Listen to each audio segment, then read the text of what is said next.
So you decided you want to sell your soul to Valorant. That's awesome. We're happy to have you along for the ride. If you watched our previous video about the ultimate beginner's guide for Valorant, hopefully you're already started on a good path to improve at the game. But this video is actually going to be about everything past that point. You've gone through the tutorial, figured out your settings, understand that it's important to aim at the head and stand still when you shoot. You understand all of that stuff already, so what's the next step? How do you go from being okay at Valorant to being good at Valorant? My original idea for this video was going to be to cover some more macro related things such as objectives and to influence rotations and stuff, but that felt way too complex going off of our last video. Like, could you imagine? So this is how you set your sensitivity, and now this is how pro players establish pressure on the map so that they can rotate towards another site with 20 seconds left in the round, utilizing their third Sova recon in the round that is intended to clear out just the right angle so their entry fragger only has to worry about one spot when entering site. Yeah, that sounds complex, and it isn't even necessary for you to hit Immortal. I've seen some absolute bots in my Immortal lobbies, and you want to know why I believe this is a thing?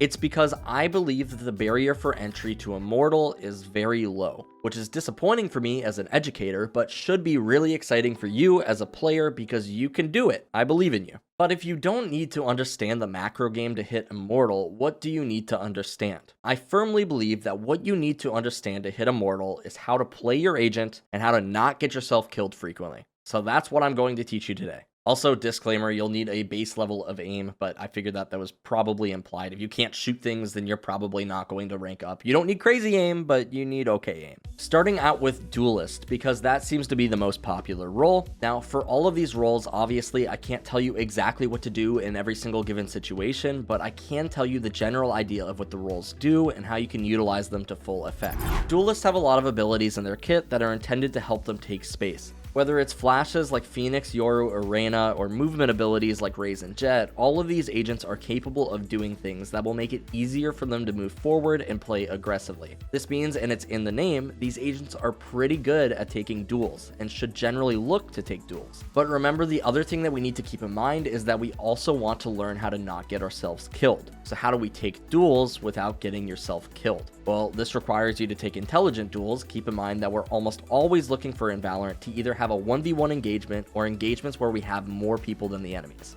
So is flashing out of hookah on bind a good call? Normally not, especially if you've done this multiple times within a game. Just because your agent is good at taking duels doesn't mean that you're that good at taking duels. You gotta relax a little bit. But maybe it's a good idea to take a duel on a player from an off angle so that you can catch them off guard when they're clearing other angles, and then using your movement abilities to get away fast. Or maybe it's a good idea to flash yourself and a teammate into an area where you know that it's likely only one person or two people are going to be there. In both of these situations, notice how we're using our utility to accomplish these goals. This is how we do things without getting ourselves killed. We use our utility to make what we want to do safer. I think duelist players are oftentimes the worst players in the game in terms of understanding the macro game for this sort of reason. They are players who want to show off their aim, but they don't actually understand how the abilities in their kit work together to make it easier for them to take duels or help their team. This is a baseless claim though. I'm sure that players in other roles are just as bad. It's just frustrating when you have duelists who sit back and bait rather than trying to be proactive.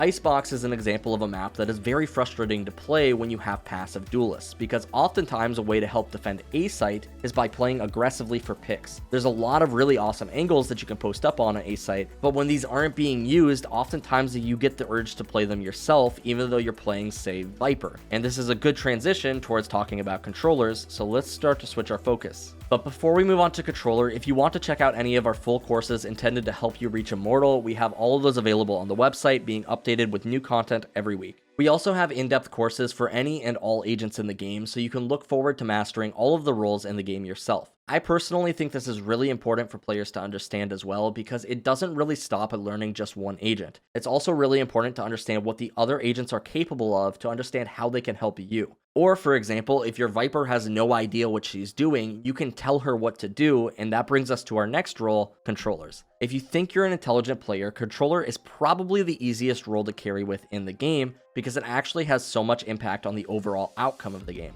And for this reason, that's why it's so important that you're very good at the thing that we mentioned earlier, not getting yourself killed. Because the moment that you die, your entire team loses smokes, which is really difficult to manage at times. This is one of the reasons why it's a bad idea to take those peeks on Viper that we were just talking about. If your Viper is playing super aggressively and gets picked off, suddenly you don't have smokes anymore and you're also down a player. Even if she gets traded, you still lose all of your smokes. Say your Viper takes a trade for the enemy Phoenix, who do you think that this would favor? Well, it might depend on some specific situations, but for the most part, I would say that Phoenix probably came out ahead in this trade, because his team may have lost a duelist, which makes it slightly more difficult to take duels, but the other team lost all of their smokes, which should make it infinitely more difficult for them to retake or execute onto sites. It's important to understand that other agents can generally do a duelist job, but other agents can't normally do a controller's job. As always, there's exceptions, but you get the point. Hold on though, why are controllers so good at carrying though? Well, the reason controllers are good at carrying is because smokes are an excellent way to manipulate the map, pull rotates, delay rotates, or at the base level protect your teammates from dangerous angles. By placing smokes in one area, you make the enemy team more cautious of that area, which will impact how they rotate or what they decide to push,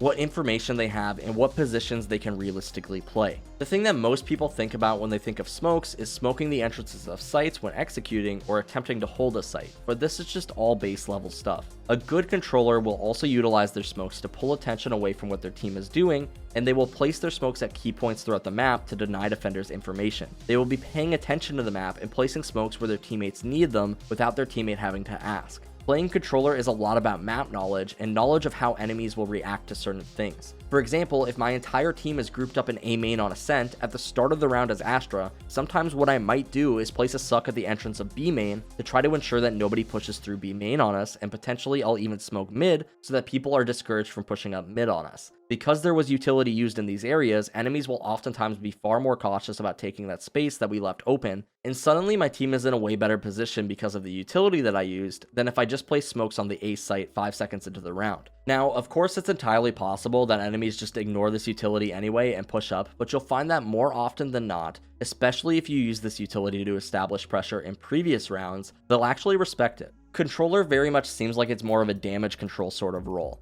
I know that every time I play controller, the thoughts that are going through my mind are stuff like, okay, so we don't have anyone B main, we should be worried about that push. Oh, my teammate is lurking up, they need to smoke right now, or they're going to die. Okay, I'll smoke that off right now, and then okay, I can use my blind for my teammates right now because it looks like they're ready to engage, and sweet, my blind is out. Alright, now I should probably go to see if anybody's on the flank because we have to be worried about that B main push. Alright, cool, I picked up a kill on the flank. Do I need to think about anything else flanking? It looks like everybody else is towards CT, so sweet, I'll place another smoke on CT, and now I'll try to play off of my teammates' contact because they're in a bad position, and you guys get the idea. It's a lot about reacting to what your teammates are doing and playing around that sort of thing. Basically, to sum it up though, your job as controller is to create pressure and also to help enable your teammates to take duels. Speaking of enabling teammates though, that brings us to initiators. Initiators are oftentimes compared to duelists just because of their ability to flash enemies, but all of them actually do something super crucial, which is far more important, and that is gathering information and taking space. And lots of you guys might say Breach doesn't gather information in response to this, but there's actually many ways that he does. If you think about his fault line critically, you can actually use this ability to clear off crucial angles and help your teammates take control of that area. Now, don't get me wrong, this definitely isn't better than a literal drone or recon dart, but it can still be super strong and should be used as such. If you're worried about an op angle, you can concuss that angle as Breach, and unless that opper lands the luckiest shot of their life, they literally can't be holding that angle. Similarly, you can concuss an entrance to the site, and unless somebody tries to tank that stun and make some dumb aggressive play, you should be able to safely determine that nobody is there. And that's sort of the key word with all of these initiators: safety. Their goal is to make it as safe as possible to grab control of areas and gather information, because pretty much a duelist's only way of gathering info is by peeking things, and controllers are good at denying info, which is great, but they're not really great at gathering it. But initiators have abilities that are intended to help your team gather that info and grab that space. This is why when I play Sova, I get annoyed when players run in front of my drone, because they are clearly ignoring my purpose as an agent and instead running ahead to get themselves killed. Your whole job as an initiator is basically to help your team not get themselves killed by something unexpected. This is the reason why when played right, initiator is a great role to carry with, because you have a lot of control over what surprises can come your way. If you're constantly using your utility as safety measures so that you can't get caught off guard, then you can easily take control of a game and shut down any gimmicks that the enemy team might try to pull. And this sort of brings us to our last role, which is Sentinels. This is what I think is one of the most impactful roles in the game, especially for experienced players. The reason Sentinels are so nice is that they're very good at holding space. You can watch multiple areas at once with a Sentinel, and this is super convenient, especially in matchmaking, because your team likely won't want to spread out very much.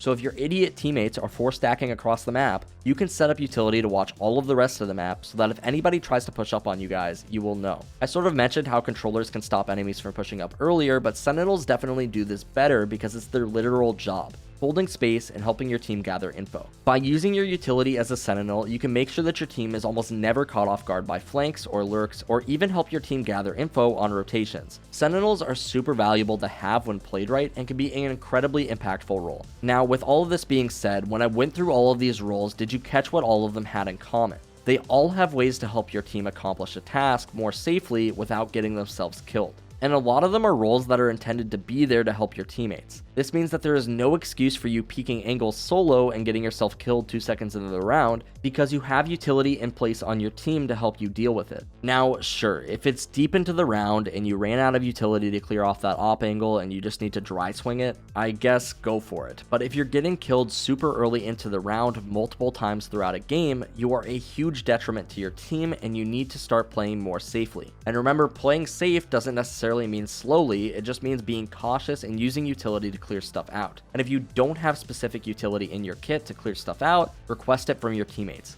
You guys know that thing that people do when Sage has res or heal and they're like, Sage, can you res me? Sage, can you heal me? You know that you can do that with other abilities, right? It's not just the res and the heal. Like if you need a smoke, you can ask for a smoke. That's allowed. If you think that an operator is around the corner and you want your Sova to drone it, just ask him to drone it, especially if he's in gold. We all know that he still has his drone. Like, when is the last time you've seen a gold Sova use his drone? Probably never. So to wrap it up, this is my advice to you if you want to get good at Valorant. You need to prioritize staying alive, especially early on into the round. Now, don't bait your teammates, make sure that you play off of them, and remember that trading teammates is a fundamental part of the game. Dying can be okay at times, but if you're dying when you could have used utility to save your life, you're losing yourself games. The reason I went over all of the roles in the game and how they can have an impact is because I want you to understand how all of these roles can be used to help your team accomplish goals and how impactful each of these roles can be. But the moment that you die in game, the amount of impact that you can have on the game significantly diminishes.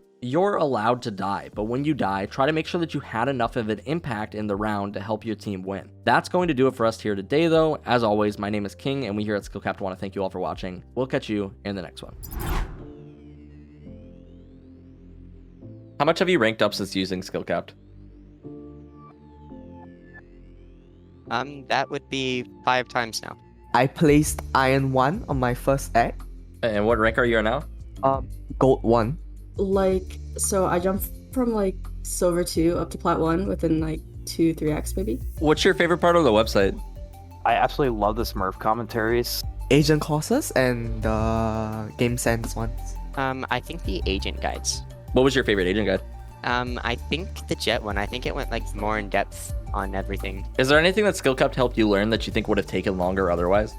I think my whole aiming situation. Like how to use the agent abilities, like the util. Before this, I was just throwing random shit. Let's say Sova, I would just drone random areas. I didn't know about the audio cue when it comes to reload switching. Like if you hit reload and then quickly pull out your knife and switch back to your gun, the enemies will get the full audio cue, but you have your gun out. You've come from, what was your original rank? Bronze 1. Bronze 1, and you're already up to Immortal, so that's really freaking cool. Yeah.